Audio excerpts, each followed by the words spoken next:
உரிய அனுமதியின்றி கனிம வளங்களை கேரளா மற்றும் கர்நாடகா போன்ற மாநிலங்களுக்கு கொண்டு செல்கின்றன.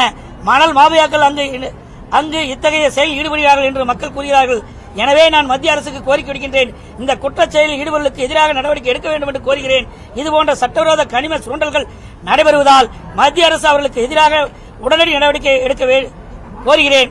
நான் மீண்டும் அமைச்சருக்கு கோரிக்கை விடுக்கின்றேன். விவசாய நலன் கருதி நெய்வேலி லிக்னைட் கார்ப்பரேஷனில் நடக்கும் போராட்டங்கள் முடிவுக்கு கொண்டு வருவதற்கான நடவடிக்கைகளை மத்திய அமைச்சர் உடனடியாக எடுக்க வேண்டும் என்று கேட்டுக் கொள்கிறேன். இதன் அடிப்படையில் நான் இந்த மசோதாவை இதில் என்னங்க தப்பு?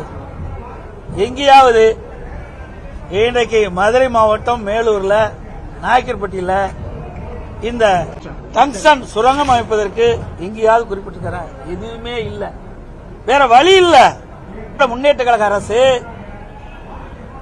இதில் அலட்சியமாக இருந்த காரணத்தினால் இன்னைக்கு டங்ஸ்டன் சுரங்கம் அமைப்பதற்கு மத்திய அரசு நடவடிக்கை எடுத்திருக்கு.